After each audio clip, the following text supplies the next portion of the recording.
বিরতিহীন 1 ঘন্টার সংবাদ দুপুরে আপনাদের সবাইকে আমন্ত্রণ জানাচ্ছি। আমি ফারহানা লোপা এবং জাহিদুল বাশা। শুরুতে জানিয়ে দেব শিরোনাম। চুক্তি অনুযায়ী যথাসময়ে অক্সফোর্ডের টিকা দেওয়ার কথা জানিয়েছে সেরাম ইনস্টিটিউট। বললেন মশার উপদ্রবে অতিষ্ঠ রাজধানীবাসী, বেশি ওষুধ চান জনপ্রতিনিধিরা, পর্যাপ্ত বলছে সিটি কর্পোরেশন।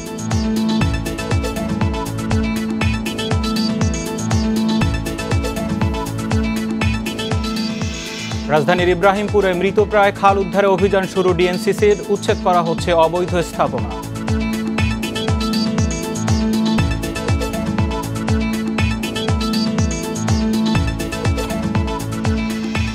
লন্ডন থেকে দুপুরে সিলেটে এলেন আরো 48 জন। নিজ খরচে হোটেলে কোয়ারেন্টিনে থাকতে হবে 14 দিন।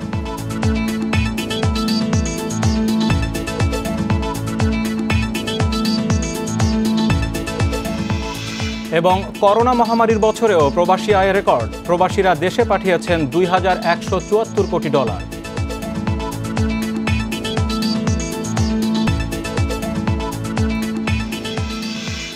দুই সংবাদ দুপুরে শিরোনাম শুনছিলেন। এবার যাব পুরো খবর। আর শুরুতে থাকবে এই মুহূর্তে সবচেয়ে গুরুত্বপূর্ণ খবরে নজর। স্বাস্থ্যমন্ত্রী জাহেদ মালেক জানিয়েছেন, চুক্তি অনুযায়ী যথাসময়ে বাংলাদেশ টিকা পাবে বলে জানিয়েছেন সেরাম ইনস্টিটিউটের কর্মকর্তারা।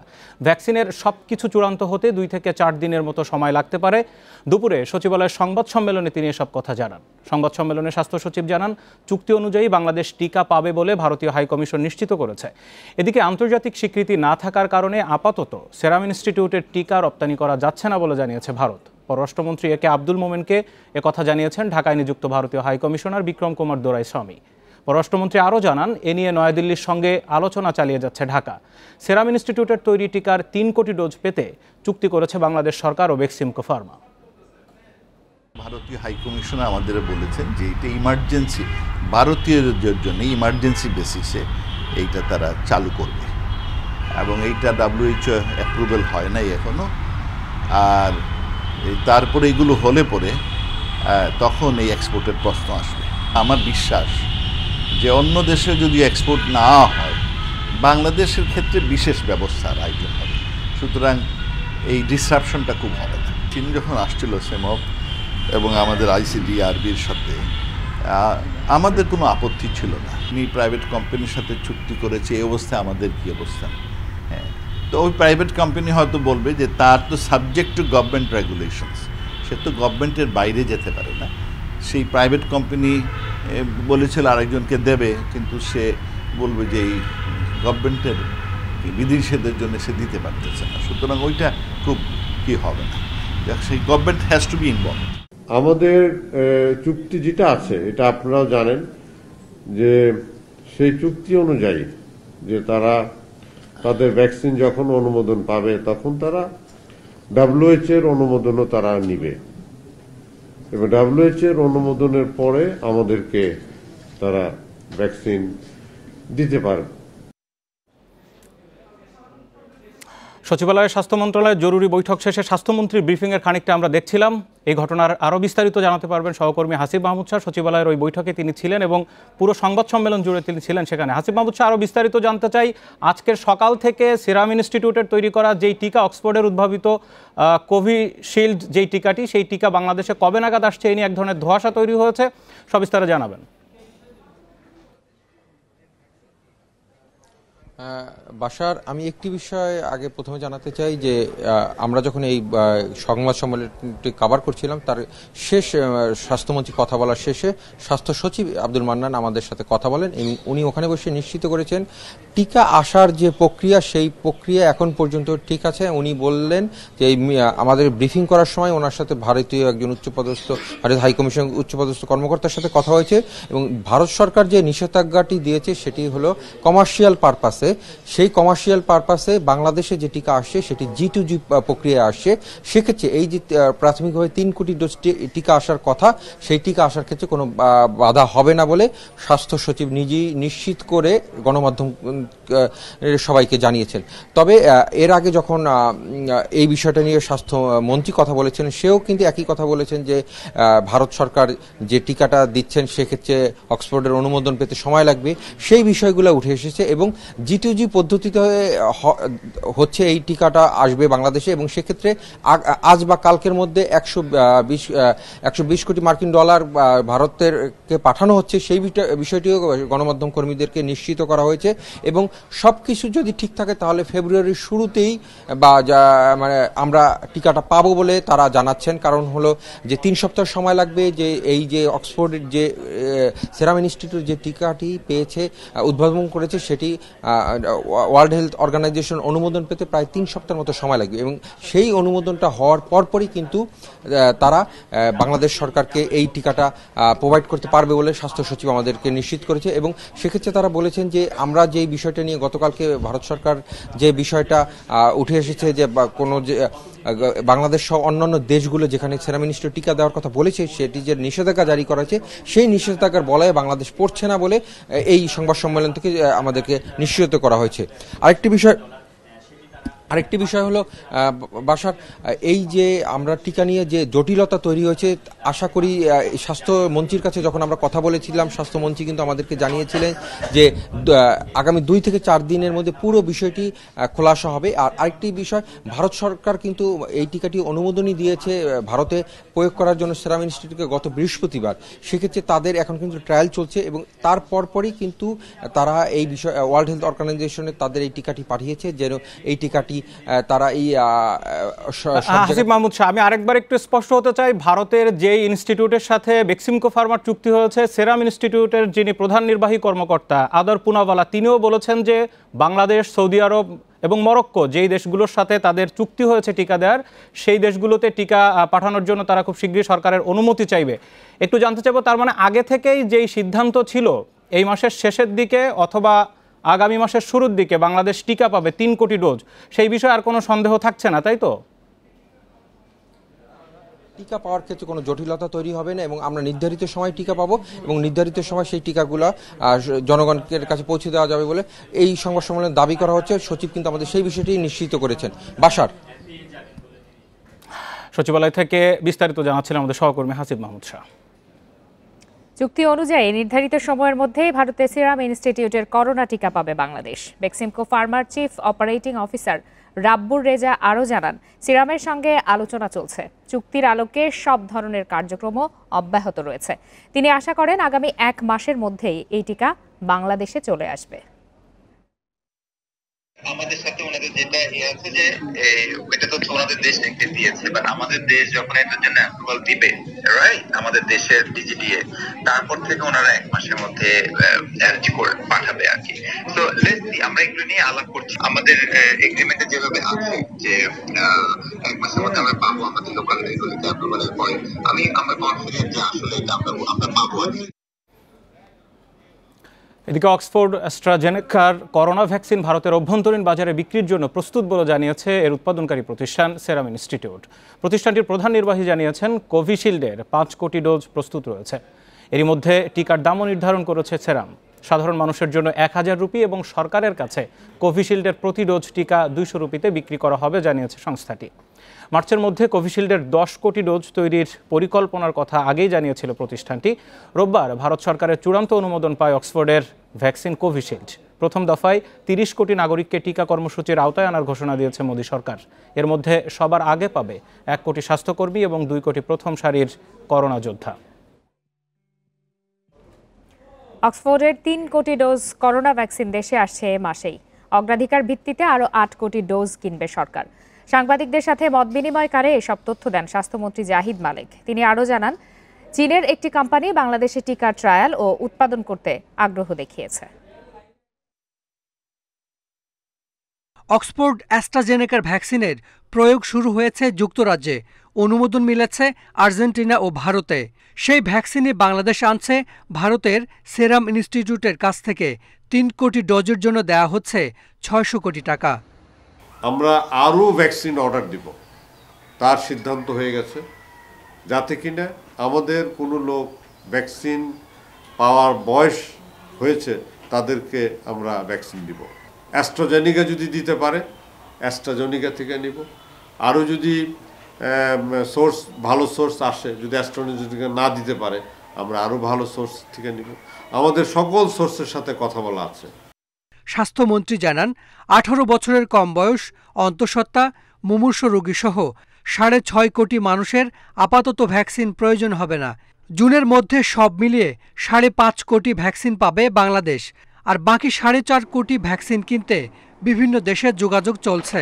চীনের একটি কোম্পানিও ভ্যাকসিন দিতে চায় বাংলাদেশকে।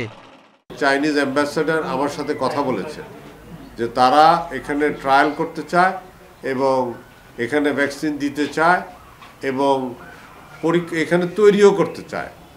আমি বলেছি যে আপনাদের এই বিষয়ে যত কাগজপত্র আছে, রেলেভেন্ট পেপারসগুলো আমাদেরকে দেন এই বিষয়ে, তারপরে আমি আলোচনা করব। বিশ্ব স্বাস্থ্য সংস্থা বা উন্নত দুটি দেশের অনুমোদন থাকলে ওষুধ বা টিকার আলাদাভাবে পরীক্ষা করে না বাংলাদেশের ঔষধ প্রশাসন। সেই অনুযায়ী আরও অন্তত একটি দেশের অপেক্ষায় থাকতে হবে বাংলাদেশকে। তবে এ বিষয়ে চূড়ান্ত সিদ্ধান্ত নেবে বিশেষজ্ঞ কমিটি। ভ্যাকসিন আসার পরে তারা প্রথম কয়েকটি লট পরীক্ষা করবেন এবং সময় সময় পরীক্ষা করবেন যে যেভাবে বলা হয়েছে সেই উপাদানগুলো আছে কিনা। এই ভ্যাকসিন আনবার জন্য যে সমস্ত প্রশাসনিক এবং অর্থনৈতিক কাজ সেগুলো সম্পন্ন হচ্ছে। বৈজ্ঞানিক বিষয়ে ঔষধ প্রশাসন অধিদপ্তর তাদের সেই প্রোটোকল তৈরি করা আছে। তারা যদি কাগজপত্র পায় তারপরে তারা কাজ শুরু করবে। কমিটির সদস্য যারা তারা ইতিমধ্যে প্রস্তুত রয়েছেন। প্রথম দফায় ভ্যাকসিন পাবেন 25 লাখ মানুষ। নামের তালিকা চূড়ান্ত করছে সারা দেশের বিশেষ কমিটি।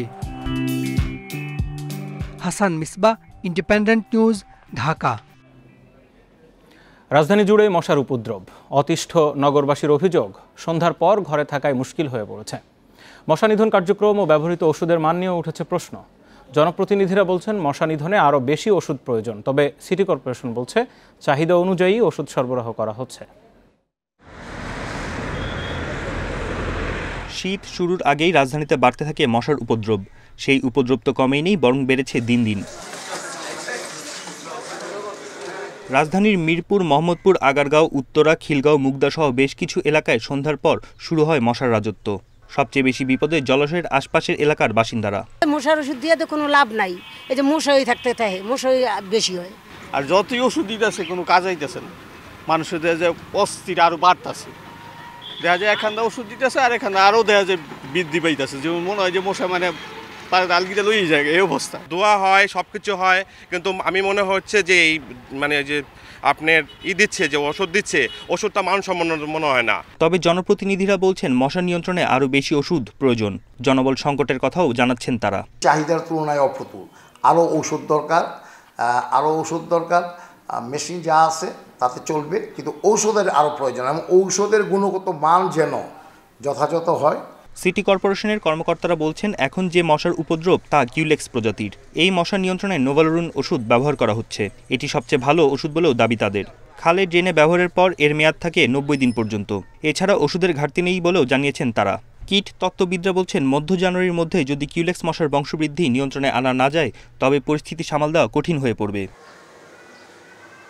বন ইবনে কামাল, ইন্ডিপেন্ডেন্ট নিউজ, ঢাকা। রাজধানীর ইব্রাহিমপুরে মৃত প্রায় খাল উদ্ধার এবং খালপাড় থেকে অবৈধ স্থাপনা উচ্ছেদে অভিযান চালাচ্ছে ঢাকা উত্তর সিটি কর্পোরেশন। বেলা 11টায় শুরু হওয়া এই অভিযানের নেতৃত্ব দিচ্ছেন ডিএনসিসির প্রধান বর্জ্য ব্যবস্থাপনা কর্মকর্তা কমোডর এম সাইদুর রহমান। উচ্ছেদ কার্যক্রম শুরু হওয়ার কিছুক্ষণের মধ্যে ঘটনাস্থল পরিদর্শনে যান ঢাকা উত্তরের মেয়র আতিকুল ইসলাম। তিনি ইব্রাহিমপুর খালপাড় থেকে অবৈধ স্থাপনা উচ্ছেদ কার্যক্রম তদারকি করা ছাড়াও উচ্ছেদের এলাকা ঘুরে সার্বিক পরিস্থিতি পর্যবেক্ষণ করেন। অভিযানের প্রথম দিনে ইব্রাহিমপুর পুল পাড় থেকে 2 কিলোমিটার পর্যন্ত এলাকায় খালের পাড়ের অবৈধ স্থাপনা উচ্ছেদ করা হচ্ছে। পর্যায়ক্রমে আরও বিস্তৃত এলাকায় অভিযান চলবে বলে জানান প্রধান বর্জ্য ব্যবস্থাপনা কর্মকর্তা কমোডর এম সাইদুর রহমান।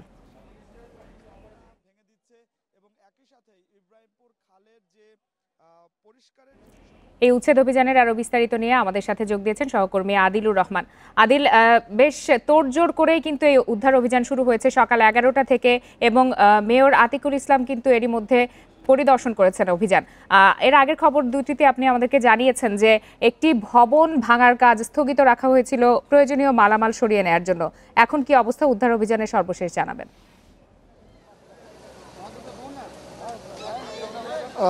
দেখুন, উচ্ছেদ অভিযান আসলে যেটি শুরু হয়েছে বেলা 11টা থেকে এখনো কিন্তু সেই উচ্ছেদ অভিযানটি চলছে।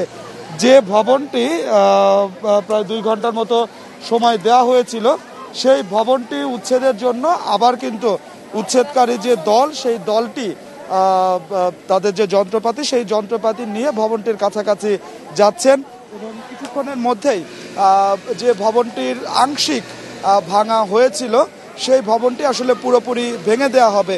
আপনাকে জানিয়ে রাখি যে ঢাকা উত্তর সিটি কর্পোরেশনের মেয়র আতিকুল ইসলাম তিনি কিন্তু এখনও ঘটনাস্থলে আছেন এবং ইব্রাহিমপুর খালের যে 2 কিলোমিটার দীর্ঘ এই খালটি বিভিন্ন অংশ কিন্তু তিনি ঘুরে দেখছেন এবং বিভিন্ন স্থাপনা ভাঙার জন্য তিনি কিন্তু নির্দেশনা দিচ্ছেন এবং একই সাথে আতিকুল ইসলাম তিনি গণমাধ্যমের সাথে কথা বলেছেন এবং তিনি জানিয়েছেন যে যত প্রভাবশালী ব্যক্তি হোক না কেন এই খাল পাড়ে যারা অবৈধ দখলদার আছেন তাদের কাউকেই ছাড় দেওয়া হবে না, সব অবৈধ যে স্থাপনা সেই স্থাপনা কিন্তু ভেঙে দেওয়া হবে।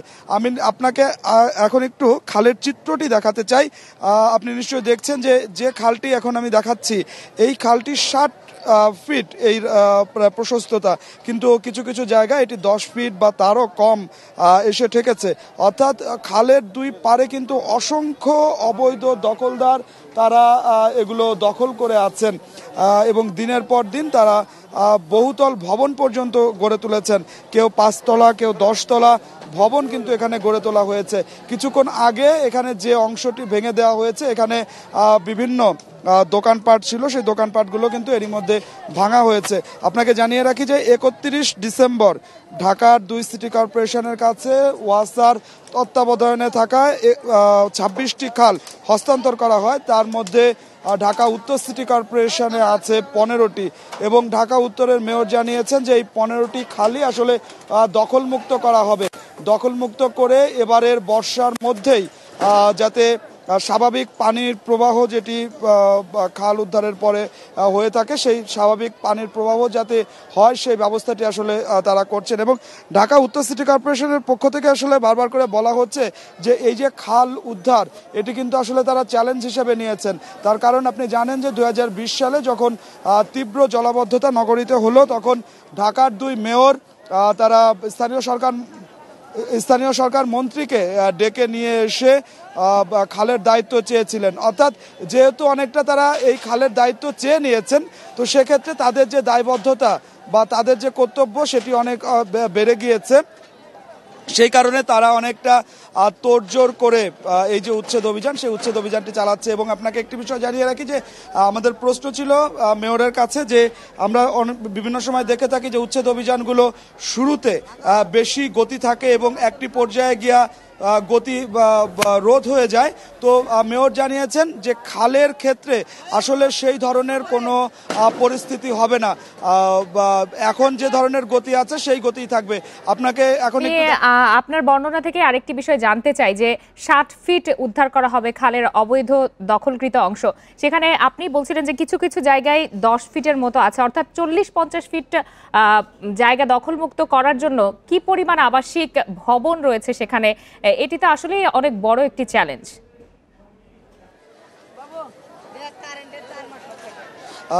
দেখুন আসলে বড় চ্যালেঞ্জ, এটি সিটি কর্পোরেশনও বলছে এটি অনেক বড় চ্যালেঞ্জ, কিন্তু এই খালের পারে আসলে কি পরিমাণ আবাসিক ভবন রয়েছে এটির কিন্তু আসলে সুনির্দিষ্ট কোনো জরিপ নেই।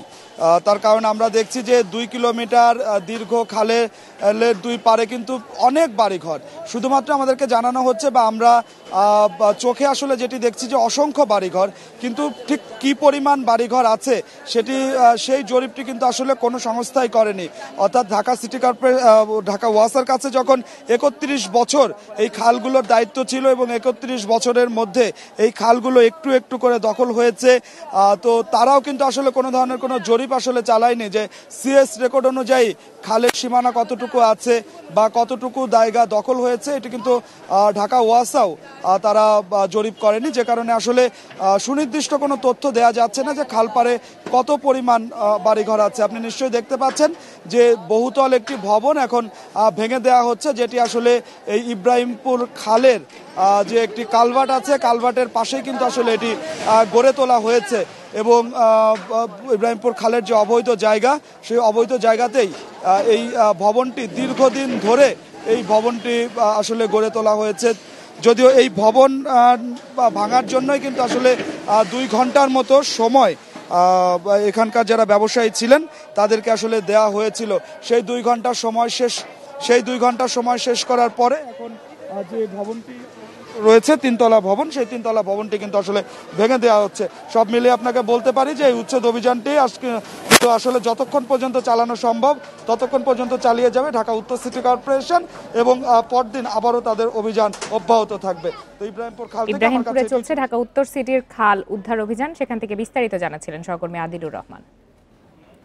যুক্তরাজ্যের নতুন ধরনের করোনা ভাইরাস ছড়িয়ে পড়ার পর দেশটির রাজধানী লন্ডন থেকে চতুর্থ দফায় সিলেটে এলেন আরও 48 যাত্রী। তবে এবার আর সিলেটে এসে বাড়ি যেতে পারছেন না যাত্রীরা, তাদের 14 দিন হোটেলে কোয়ারেন্টিনে থাকতে হবে। দুপুর 12:30টার দিকে 48 যাত্রী নিয়ে সিলেট ওসমানী আন্তর্জাতিক বিমানবন্দরে অবতরণ করে BG202 বিমানটি। নগরের দরগা গেট এলাকার হোটেল স্টার স্পেসিফিক ও হোটেল হলিগেটে নিজ খরচে কোয়ারেন্টিনে থাকবেন যাত্রীরা। এদিকে দেশে এসেও বাড়ি যাওয়ার সুযোগ না পাওয়ায় সিলেটের যুক্তরাজ্য প্রবাসীদের অনেকেই দেশে ফেরার আগ্রহ হারিয়ে ফেলেছেন। অনেকেই বিমানের টিকিট কিনেও শেষ মুহূর্তে তা বাতিল করছেন। সপ্তাহের প্রতি সোমবার ও বৃহস্পতিবার যুক্তরাজ্যের লন্ডনের হিথ্রো বিমানবন্দর থেকে সিলেটের ওসমানী আন্তর্জাতিক বিমানবন্দরে বিমানের ফ্লাইট আসে। সর্বশেষ গত 24 ডিসেম্বর 202 জন, 28 ডিসেম্বর 202 জন এবং 31 ডিসেম্বর 237 যাত্রী নিয়ে বিমানের 3টি ফ্লাইট ওসমানীতে আসে।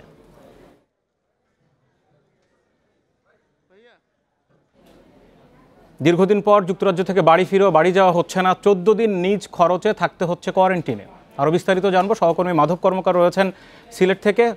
মাধব, যদি গত 1.5 সপ্তাহের হিসাব করলে প্রায় 700 জন যাত্রী সরাসরি লন্ডন থেকে এসছেন সিলেটে। করোনা ভাইরাসের নতুন ধরন নিয়ে সারা বিশ্ব যখন উদ্বিগ্ন, তখন এই খবর নিশ্চয়ই সিলেটবাসীর জন্য স্বস্তিদায়ক না। কিন্তু কোয়ারেন্টিনের পর্যাপ্ত ব্যবস্থা বা নজরদারি, বাইরের কেউ যাতে তাদের সাথে দেখা করতে না পারেন, সেসব আসছে তো?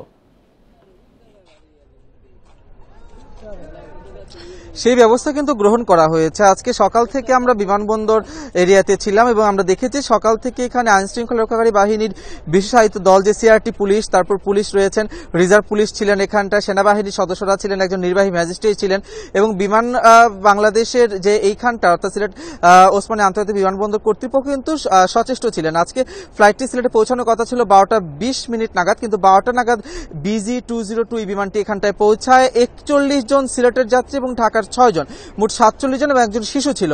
সেই হিসাবে 48 জন যাত্রী নিয়ে বিমানটি সিলেট পৌঁছায়। এখানটায় 41 জনকে নামিয়ে দিয়ে ঠিক 12:30 নাগাদ কিন্তু বাকি 6 জনকে নিয়ে ঢাকা চলে যায় BG202 এবং তারপর থেকে এখানটায় যথেষ্ট নিরাপত্তার মাধ্যমে এবং আইনশৃঙ্খলা রক্ষাকারী বাহিনীর সার্বিক তত্ত্বাবধানের মাধ্যমে BRTC 2টি এসি বাসে এই 41 জন যাত্রীকে তোলা হয় এবং ঠিক এখান থেকে এই যখন আপনাদেরকে আমি তথ্য দিচ্ছি তার 5 মিনিট আগে এই বিমানবন্দর এলাকা থেকে 2টি BRTC বাস যুগে এই 41 জন যাত্রীকে সেনাবাহিনী এবং পুলিশ সদস্য স্কটের মাধ্যমে নিয়ে যাওয়া হয় হোটেল স্টার প্যাসিফিক এবং হোটেল হলিগেটে এবং সেখানটায় যে আনুষ্ঠানিকতা রয়েছে সেগুলোর পরেই মূলত তারা রুমে প্রবেশ করতে পারবে এবং হোটেল হলিগেট পুরোটাই এই যাত্রীদের জন্য রিজার্ভেশন করা হয়েছে এবং তারা নিজ খরচে সেখানটায় থাকবেন এবং হোটেল স্টার প্যাসিফিকে 2টি ফ্লোর আসলে পুরোপুরি অর্থাৎ 2টি তলা সেখানটায় পুরোপুরি তাদের জন্য আলাদা করে নেওয়া হয়েছে। তো সেদিক থেকে বলতে গেলে প্রশাসন সার্বিক ব্যবস্থায় গ্রহণ করেছেন এবং পরবর্তীতে যদি যাত্রী সংখ্যা আরো বাড়ে তাছাড়াও আরো 7টি হোটেল প্রস্তুত করে রেখেছে বিভিন্ন ক্যাটাগরির, যাতে করে যাত্রীদের সুবিধার্থে। ভাইরাস সংক্রমণের শুরুর দিকে ইতালি বা যুক্তরাজ্য থেকে প্রথম যারা এসেছিলেন, আমরা দেখেছি ঢাকার আশকোনা হজ ক্যাম্পে সরকারি ব্যবস্থাপনায় সবাইকে রাখা হয়েছিল। এখন নিজের খরচে থাকতে হচ্ছে, যারা এসছেন তাদের মনোভাব জানা গেল।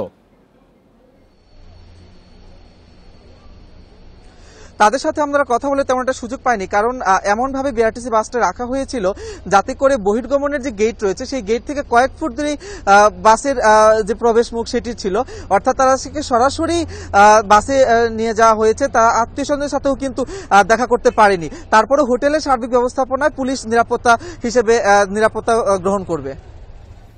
সিলেট থেকে জানছিলাম যারা যুক্তরাজ্য ফেরত প্রবাসী তাদের খবরাখবর। করোনা মহামারীর কারণে বিদায়ী বছরে অর্থনীতির বিভিন্ন সূচকে নেতিবাচক প্রভাব পড়লেও প্রবাসী আয়ের ক্ষেত্রে বেশ ভালো অবস্থানে বাংলাদেশ। এই সময়ে $2174 কোটি দেশে পাঠিয়েছেন প্রবাসীরা, যা 2019 সালের তুলনায় প্রায় 19 ভাগ বেশি। তবে করোনা পরবর্তী সময়ে যেন প্রবাসী আয়ে নেতিবাচক প্রভাব না পড়ে, সেজন্য এখনই কার্যকর পদক্ষেপ নেয়ার তাগিদ বিশ্লেষকদের।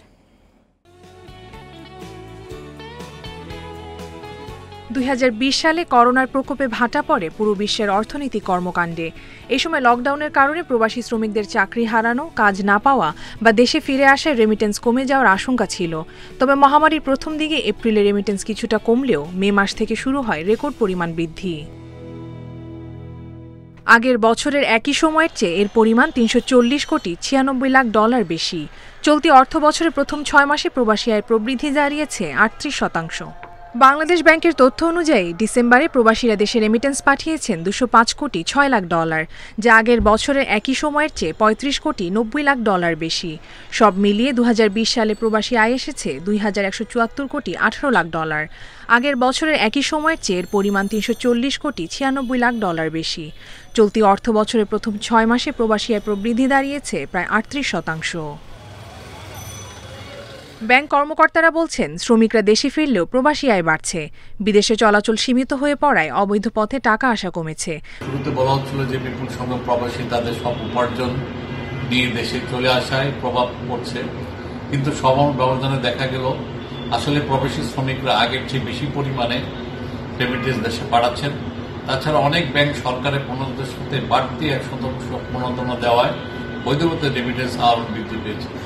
তবে গত বছর কাঙ্ক্ষিত হারে অভিবাসন না হওয়ায় এবছর রেমিটেন্সে তার নেতিবাচক প্রভাব পড়ার আশঙ্কা বিশ্লেষকদের। তাই এই ঘাটতি পূরণে আগে থেকে পরিকল্পনা নেওয়ার তাগিদ তাদের। এটার যদি নেতিবাচক প্রভাবটা যে পড়ার সম্ভাবনা রয়েছে সেটা হয়তো 2021 সালে আমাদের সামনে আসতে পারে, যদি আমরা সেই অনুযায়ী আমাদের প্রায়র পরিকল্পনা থাকা যে কিভাবে এই গ্যাপটাকে পূরণ করা যায়, কিভাবে অভিবাসীদেরকে কর্মসংস্থানটা খুব দ্রুত সময়ের মধ্যে করা যায়, সেই জায়গাটায় যদি আমরা খুব প্রায়োরিটি ভিত্তিতে এটাকে প্ল্যান করা। এদিকে রেমিটেন্সের উপর ভর করে আগের সব রেকর্ড ভেঙে দেশের বৈদেশিক মুদ্রার রিজার্ভ ছাড়িয়েছে 43 billion dollar. Koptia Mumtahana, Independent News, Dhaka. প্রতিষ্ঠার 73 বছর পার করে 74-এ পড়ল ছাত্রলীগ। স্বাধীনতার পর 71 ও 75-এর ঘাতকের বিচার ত্বরান্বিত করাকেই সংগঠনটির বড় অর্জন বলে মনে করছেন সাবেক নেতারা।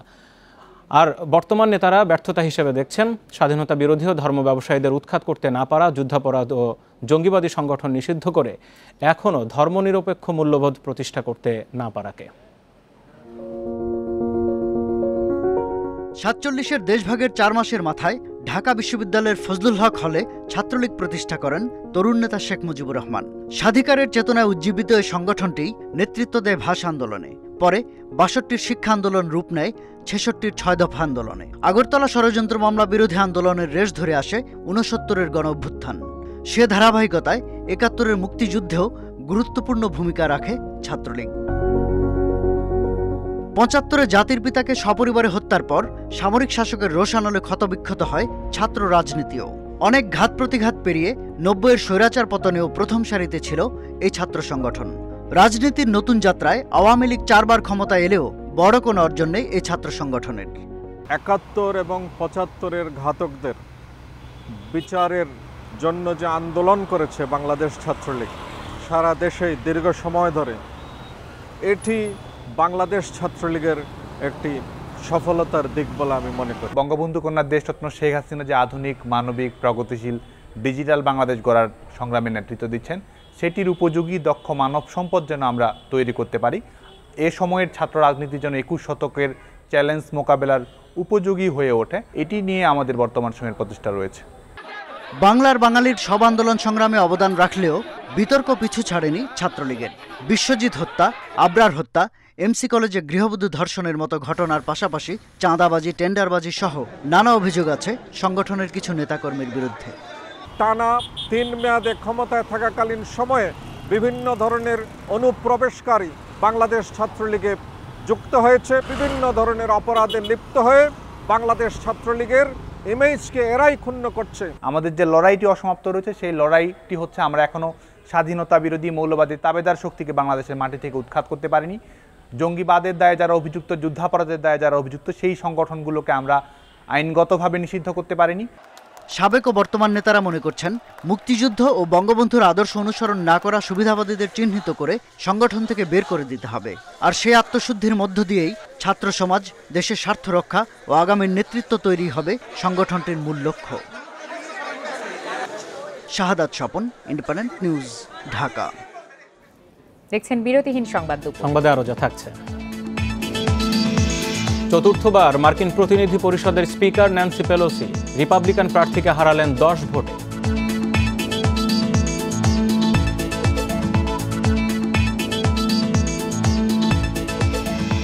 ওয়েস্ট ইন্ডিজের বিপক্ষে সিরিজের প্রাথমিক দল ঘোষণা, 24 সদস্যের ওডিআই দলে নেই মাশরাফি।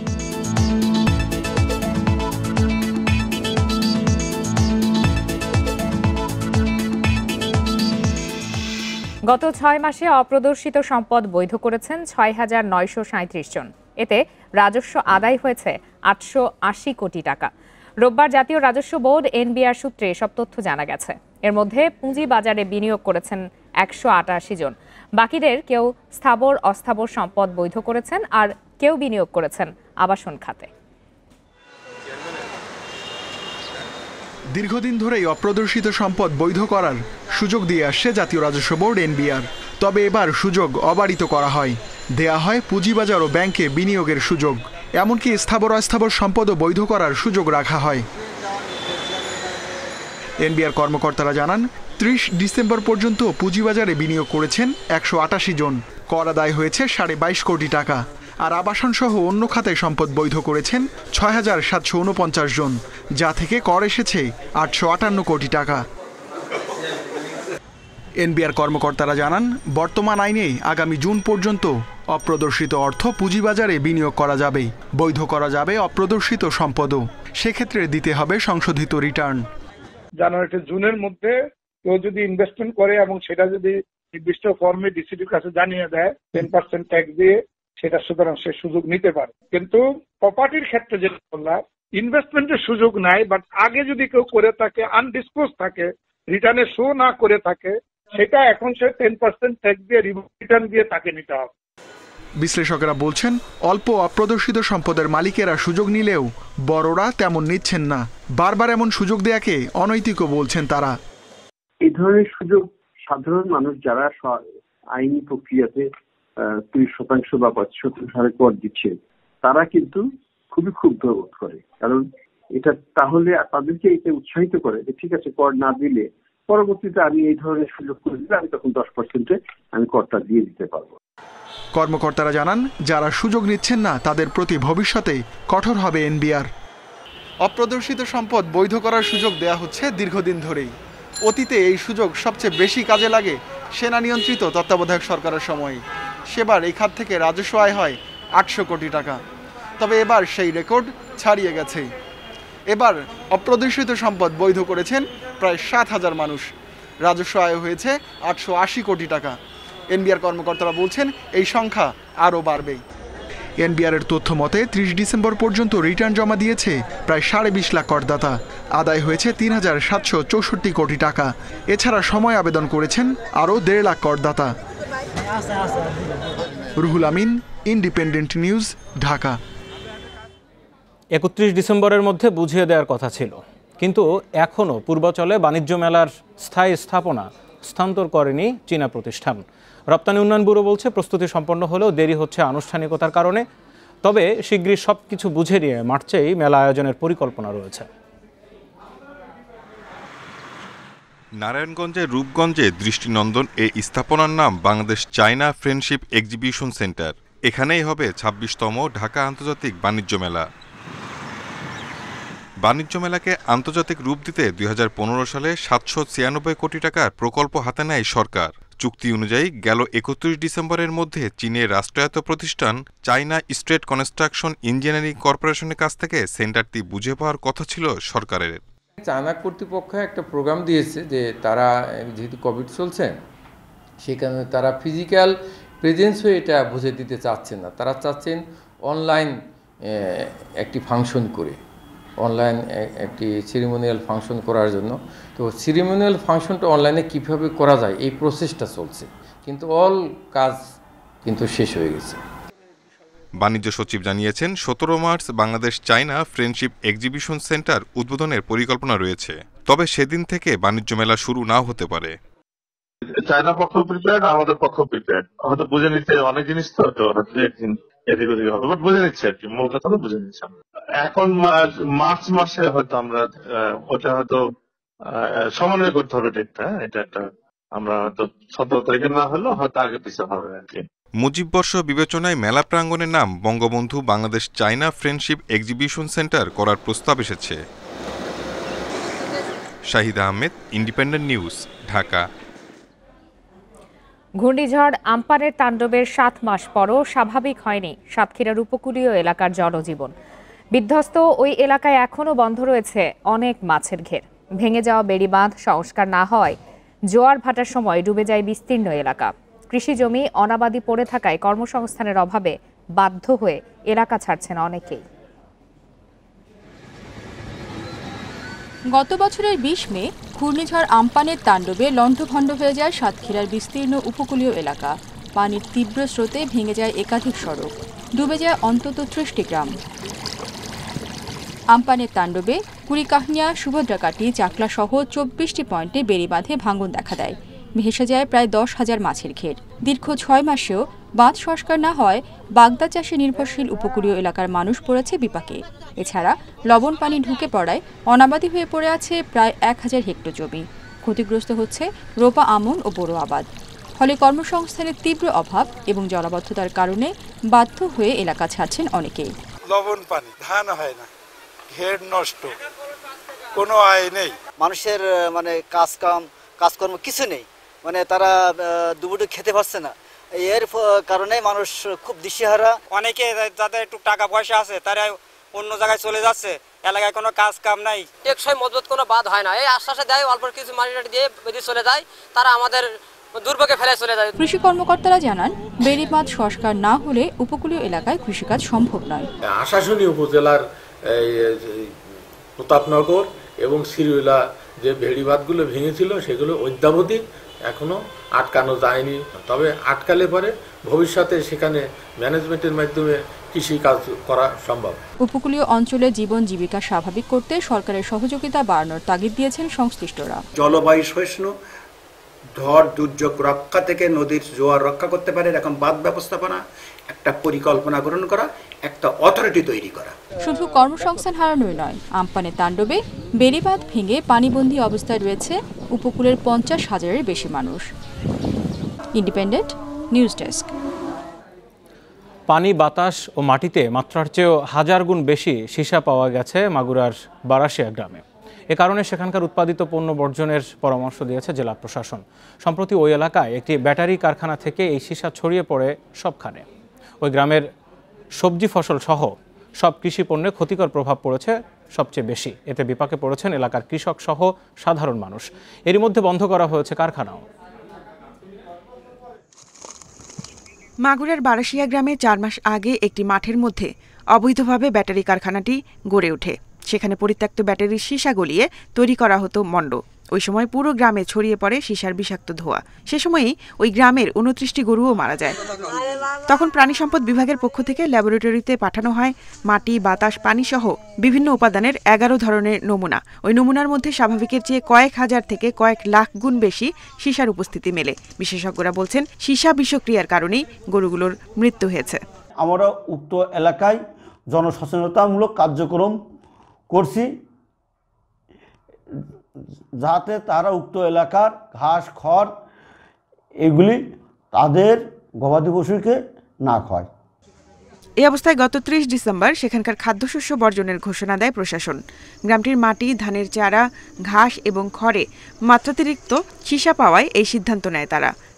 3 বিঘে ধান লাগাইছিলাম, এখন ধান কাটছি, এখন এই ধানগুলো তো খাতি হতেছে না।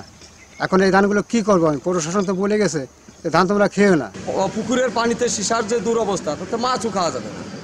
প্রশাসন তো আমাদের বলছে ওটা খাওয়া যাবে না, তাহলে আমরা এখন কি করব?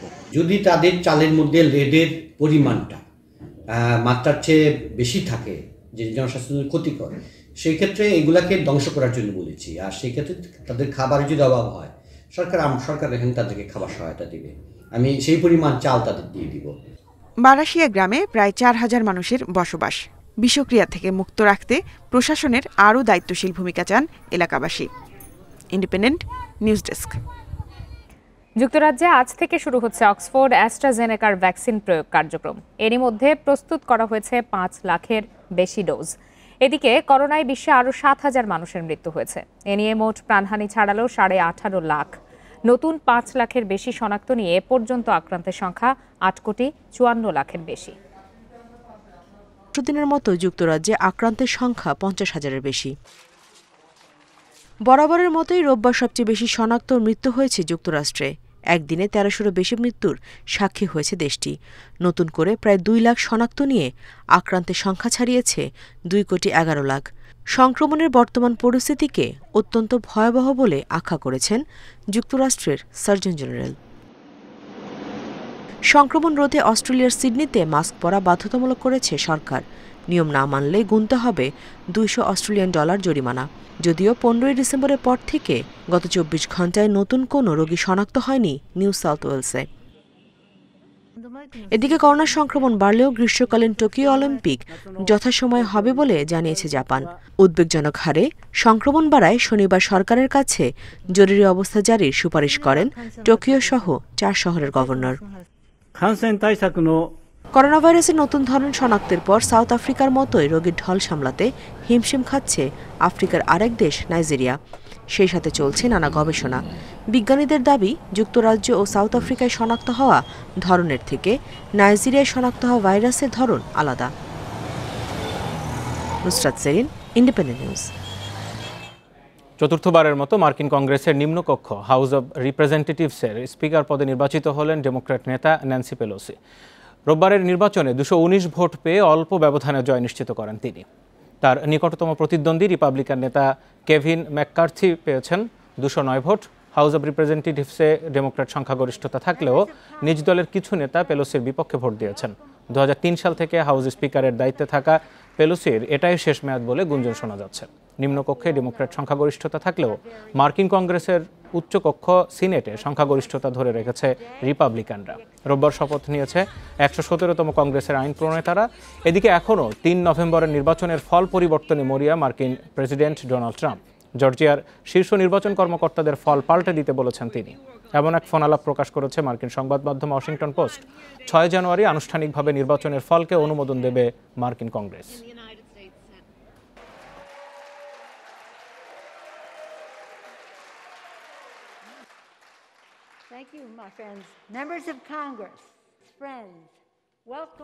ওয়েস্ট ইন্ডিজের বিপক্ষে 2 টেস্ট ও 3 ওয়ানডের জন্য টাইগারদের প্রাথমিক স্কোয়াড ঘোষণা করা হয়েছে। 24 সদস্যের ওয়ানডে দলে রাখা হয়নি টাইগার সফল অধিনায়ক মাশরাফি মর্তুজাকে। 2023 বিশ্বকাপ মাথায় রেখে মাশরাফিকে রাখা হয়নি জানিয়েছেন প্রধান নির্বাচক মিনহাজুল আবেদিন নান্নু। ওয়ানডে দলে নতুন মুখ পেসার শরীফুল ইসলাম। এদিকে 20 সদস্যের টেস্ট দলে চমক ইয়াসির আলী রাব্বির অন্তর্ভুক্তি। ফিরেছেন নুরুল হাসান সোহান।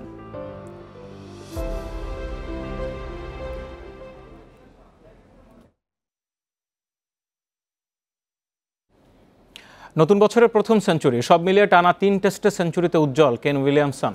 নিউজিল্যান্ডের অধিনায়কের সেঞ্চুরিতে ক্রাইস্ট চার্চ টেস্টের নিয়ন্ত্রণ এখন স্বাগতিকদের হাতে। দ্বিতীয় দিন শেষে পাকিস্তানের চেয়ে পিছিয়ে আছে মাত্র 11 রানে। পাকিস্তানকে 297 রানে অল আউট করে প্রথম ইনিংসে ব্যাটিংয়ের শুরুটা ভালো হয়নি নিউজিল্যান্ডের। দলীয় 52 রানের মধ্যে 2 ওপেনারকে হারিয়ে চাপে পড়ে স্বাগতিকেরা।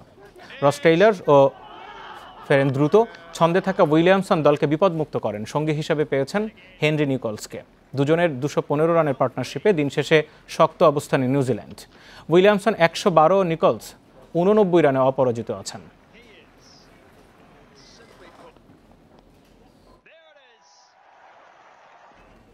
ফেডারেশন কাপের কোয়ার্টার ফাইনালে উত্তর বারিধারার মুখোমুখি হচ্ছে আবাহনী। বঙ্গবন্ধু স্টেডিয়ামে ম্যাচ শুরু বিকাল 4টায়। গ্রুপ পর্বে দাপট দেখিয়ে শেষ 8-এ এসেছে আবাহনী। এবার লক্ষ্য সেমিফাইনাল। গেল আসরে রহমতগঞ্জের কাছে টাইব্রেকে হেরে সেমির স্বপ্নভঙ্গ হয়েছিল আকাশী নীলদের। তবে এবার ভুল করতে চায় না রেকর্ড 11 বারের চ্যাম্পিয়নরা। বিদেশি রিক্রুট সাইঘানি ও বেলফোর্ট আবাহনীর বড় ভরসা। অন্যদিকে 4 দলের বি গ্রুপ থেকে রানার আপ হয়ে কোয়ার্টার ফাইনালে উত্তর বারিধারা। তাদের বিপক্ষে সতর্ক থেকে মাঠে পরিকল্পনার বাস্তবায়ন চান আবাহনী কোচ মারিও লেমোস।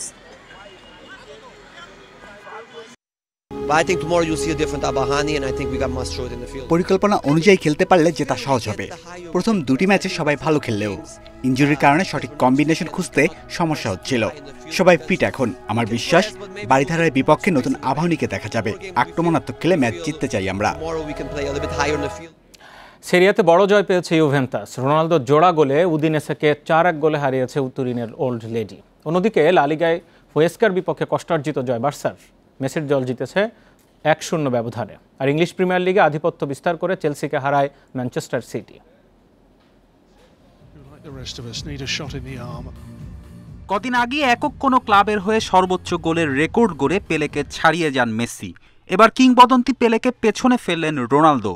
জোড়া গোল করে ইউভেন্টাসকে বড় জয় এনে দেওয়ার পথে রোনালদো শুধু ক্লাব না, ক্লাব দেশ মিলিয়েই চলে গিয়েছেন অনন্য উচ্চতায়। পেলের 757 গোলের রেকর্ড ছাপিয়ে ফুটবল ইতিহাসের দ্বিতীয় সর্বোচ্চ গোলদাতা এখন CR7। স্লাভিয়া প্রাগের লিজেন্ড জোসেফ বেকনের থেকে মাত্র 1 গোল দূরত্বে পর্তুগিজ তারকা। আর মাত্র 2 গোল করলেই বেকনকে ছাড়িয়ে 760 গোলের মাইল ফলকে পৌঁছাবেন রোনালদো। আর সেই সাথে সর্বোচ্চ গোলদাতার সিংহাসনে হবেন একচ্ছত্র সম্রাট। রোনালদোর দলের দাপটের দিনে জয় পেয়েছে মেসির দলও। তবে আধিপত্য বিস্তার করে নয়, কষ্টার্জিত ছিল সেই জয়। মেসির থ্রু বল থেকে 27 মিনিটে বার্সাকে কাঙ্ক্ষিত গোল এনে দেন ডি ইয়ং। এরপর সুযোগ তৈরি করেও আর স্কোর করতে পারেনি বার্সা। উল্টো গোল হজমের শঙ্কা তৈরি হয়েছিল। মেসির জন্য ম্যাচটি ছিল বিশেষ। লা লিগায় বার্সার হয়ে মেসির এটি 500তম ম্যাচ ছিল, আর সব প্রতিযোগিতা মিলিয়ে 750তম। এক্ষেত্রে একমাত্র জাভি হার্নান্দেজই এগিয়ে আছে আর্জেন্টাইন তারকার চেয়ে। বার্সার জার্সিতে 767 ম্যাচ খেলেছেন জাভি। নতুন বছরের প্রথম ম্যাচে সাউদাম্পটনের আতিথ্য নেবে লিভারপুল। এই ম্যাচ জিতে ম্যানইউ এর সঙ্গে পয়েন্ট ব্যবধান বাড়ানোর সুযোগ চ্যাম্পিয়নদের সামনে। লিগে অ্যাওয়ে ম্যাচের চাপ নিতে ব্যর্থ লিভারপুল প্রতিপক্ষের মাঠ থেকে 14 ম্যাচে মাত্র 4 জয় নিয়ে ফিরেছে অলরেডস। চলতি মৌসুমে প্রথমবারের মতো নিউক্যাসলের সঙ্গে পয়েন্ট ভাগাভাগি করেছে ইউর্গেন ক্লপের দল। যদিও মোহাম্মদ সালার ফর্মের স্বস্তি লিভারপুল ডেরায়। লিগে সাউদাম্পটনের বিপক্ষে 6 ম্যাচে 7 গোল করেছেন ইজিপশিয়ান সুপারস্টার। অন্যদিকে সবশেষ 4 ম্যাচে জয়হীন সাউদাম্পটন, যার মধ্যে 3 ম্যাচে জাল খুঁজে পায়নি দ্য সেন্টস। করোনা পজিটিভ হয় গোলকিপার অ্যালেক্স ম্যাকার্থিকে পাচ্ছে না সাউদাম্পটন।